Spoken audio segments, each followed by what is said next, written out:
원장님, 네. 저 요즘 눈밑이 너무 칙칙하고 피곤해 보여서 스트레스인데 혹시 저도 나이 들어서 그런 건가요?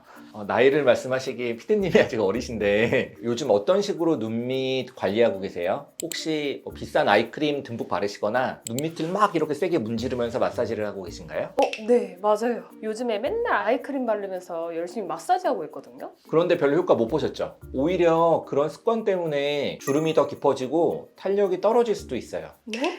그러면 어떻게 눈밑 관리를 해야 돼요? 제가 오늘 집에서 간단하게 눈밑 관리하는 법을 제대로 알려드릴게요. 누구나 쉽게 따라할 수 있는 홈케어 비법부터 도움이 되는 시술 정보까지 전부 알려드리겠습니다. 오늘 영상만 끝까지 보시면 더 이상 눈밑 때문에 스트레스 받으실 일 없으실 거예요. 요즘 진료실에 오시는 분들 10분 중에 절반은 눈밑 처짐 때문에 고민이 있으시더라고요. 사실 저도 30대가 넘어가면서 눈밑이 신경 쓰이기 시작했는데요. 이게 어쩔 수 없는 노화의 과정이기도 하지만 정확한 원인을 알면 좀 더 효과적으로 관리할 수 있습니다. 원인이요? 이거 그냥 나이 들어서 처지는 거 아닌가요? 물론 나이가 가장 큰 원인이긴 하죠. 근데 우리 피부에는 콜라겐이랑 엘라스틴이라고 하는 피부를 짱짱하게 받쳐주는 기둥 같은 성분들이 있어요. 근데 20대 중반부터 이 기둥들이 매년 1%씩 사라지기 시작합니다. 특히 눈가의 피부는 다른 부위보다 3배는 두께가 얇아서 기둥 몇 개만 없어져도 금방 티가 나는 거죠. 집으로 치면 기둥이 약해지니까 지붕이 무너져 내리는 것과 같아요. 그럼 아이크림으로 그 기둥을 다시 채워줄 수는 없는 건가요? 좋은 질문인데요. 아이크림이 보습을 주고 어느 정도 노화를 늦추는 데 도움이 될 수는 있지만 이미 사라진 기둥을 복구하기는 어려워요. 게다가 원인은 그것뿐이 아니거든요. 우리 눈 둘레에는 눈둘레근이라고 하는 근육이 있습니다. 이 근육이 눈가의 피부를 딱 잡아주는 역할을 하는데요. 나이가 들면서 이 근육의 힘도 약해져요. 운동을 안 하면 팔다리 근육이 빠지는 것처럼 이제 눈 주위 근육이 약해지니 피부가 축 늘어지는 거죠. 더 큰 문제는 그 안에 숨어있는 지방입니다. 흔히 눈밑 지방이라고 하죠. 많은 분들이 오해를 하시는 부분인데 눈밑 지방은 원래 그 자리에 있던 것들입니다. 젊었을 때는 눈둘레근 그리고 주변 조직들이 튼튼한 댐처럼 지방이 튀어나오지 못하게 꽉 잡아주고 있었던 거죠. 근데 나이가 들면서 이 잡아주는 댐이 약해지니까 지방이 와르르 쏟아져 나오면서 눈밑이 불룩해지는 겁니다. 이걸 눈밑지방 돌출이라고 하죠. 그러니까 눈밑지방은 보통 노화 때문에 돌출되는 건데요. 피디님처럼 젊은 분들도 선천적으로 눈밑지방이 돌출되어 있는 경우가 있어요. 그런데 여기에 우리가 무심코 하는 생활습관이 더해지면서 노화를 훨씬 더 가속화시키는 겁니다. 아까 제가 보여드렸던 눈 비비는 습관처럼요. 가뜩이나 얇고 약한 눈가 피부를 그렇게 비비면 탄력 섬유가 끊어지고 주름이 생길 수밖에 없어요. 얇은 스타킹을 계속 잡아당긴다고 생각해보면 결국 늘어나겠죠? 같은 원리라고 생각하시면 되는데요. 또 짠 음식을 많이 드시거나 잠을 잘 못 자거나 이런 것도 눈가의 피부에는 정말 치명적입니다. 부종이 생기면서 피부가 더 얇아지고 힘없이 처지게 되거든요. 제가 하는 안 좋은 습관이 다 나왔네요. 그럼 눈밑 처지는 건 시술 말고는 답이 없나요? 답이 당연히 있죠. 너무 걱정하지 마세요. 지금부터 저도 직접 효과를 받고 환자분들에게도 알려드렸던 아주 간단하면서도 확실한 눈밑 마사지 방법을 알려드릴게요.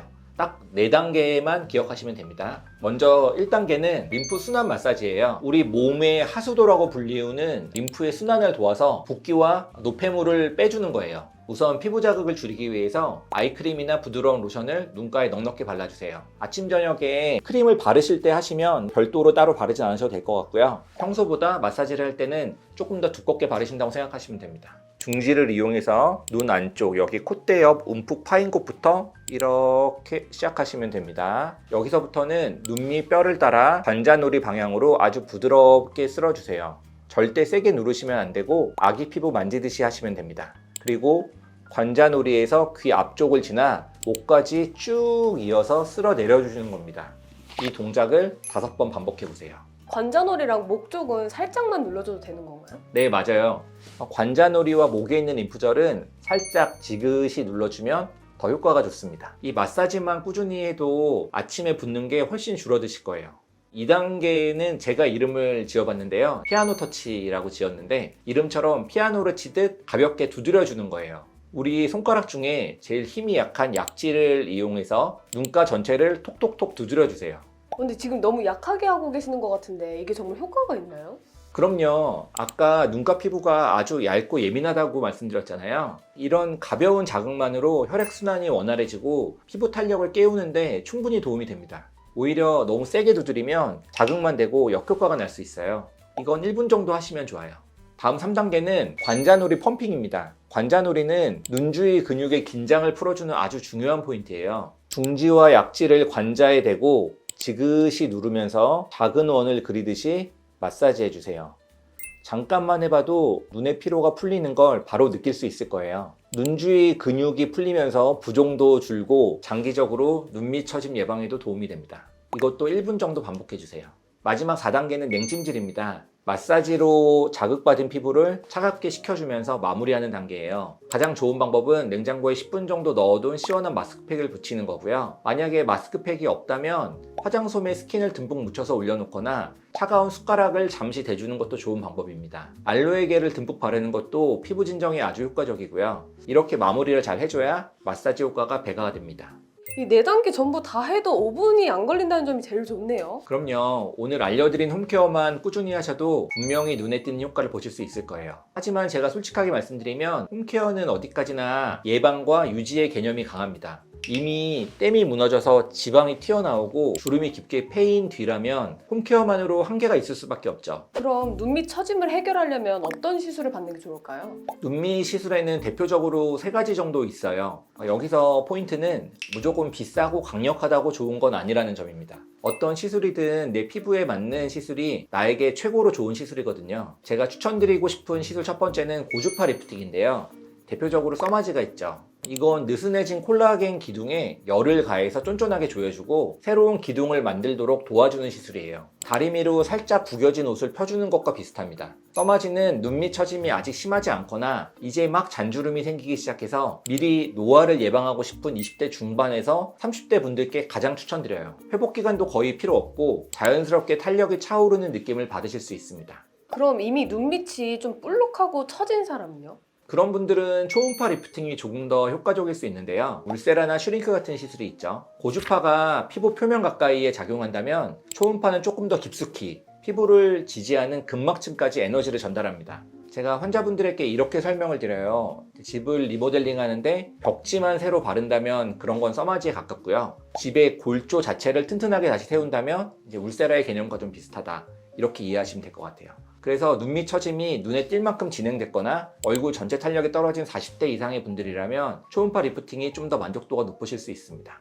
그럼 울세라랑 슈링크는 뭐가 다른 거예요? 쉽게 말하면 울세라가 오리지널 명품 컨셉이고 슈링크는 가성비 좋은 경제적인 레이저 이렇게 생각하시면 됩니다. 두 개의 작용 방식은 같거든요. 울세라가 더 강력하고 오래가는 효과를 보이지만 그만큼 가격도 높은데요. 그래서 모든 분들에게 울세라가 필요한 건 아니에요. 내 피부 상태와 예산에 맞춰서 슈링크로도 충분한 효과를 볼 수 있게 잘 시술을 받는다면 충분히 좋은 선택이 될 수 있습니다. 이런 건 꼭 경험 많은 전문의와 상담을 통해서 결정하시길 추천드리고요. 마지막 3번째는 실리프팅입니다. 이거는 앞서 2가지의 리프팅만으로도 개선이 어려울 만큼 처짐이 심하게 진행된 분들께 고려할 수 있는 방법입니다. 이름 그대로 의료용 실을 피부 진피층에 직접 넣어서 처진 피부를 물리적으로 팽팽하게 당겨주는 시술이죠. 아까 제가 다리미 비유를 드렸는데요. 써마지가 스팀 다리미라면 실리프팅은 아주 강력한 열로 꾹 눌러주는 판다리미와 같습니다.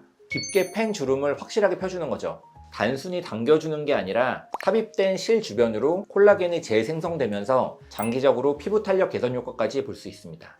자, 오늘은 이렇게 눈밑 처짐을 개선하는 홈케어 마사지 방법부터 시술까지 자세히 알아봤습니다. 제가 오늘 가장 강조하고 싶은 건 아직 늦지 않았다라는 마음으로 오늘부터 꾸준하게 관리하는 습관을 만드시라는 거예요. 시술을 받더라도 그 효과를 더 오래 유지하고 노화를 늦추는 핵심은 결국 매일매일 하는 꾸준한 홈케어에 달려있다고 생각합니다. 오늘 제가 알려드린 마사지 매일 밤 딱 5분만 투자해서 꼭 실천해 보시기를 바랍니다. 분명 한 달 뒤에는 달라진 눈가 피부를 발견하실 수 있을 거예요. 오늘 영상이 여러분의 눈가 고민 해결에 조금이라도 도움이 되었으면 좋겠습니다. 이 영상이 유익하셨으면 구독과 좋아요 꼭 부탁드리고요.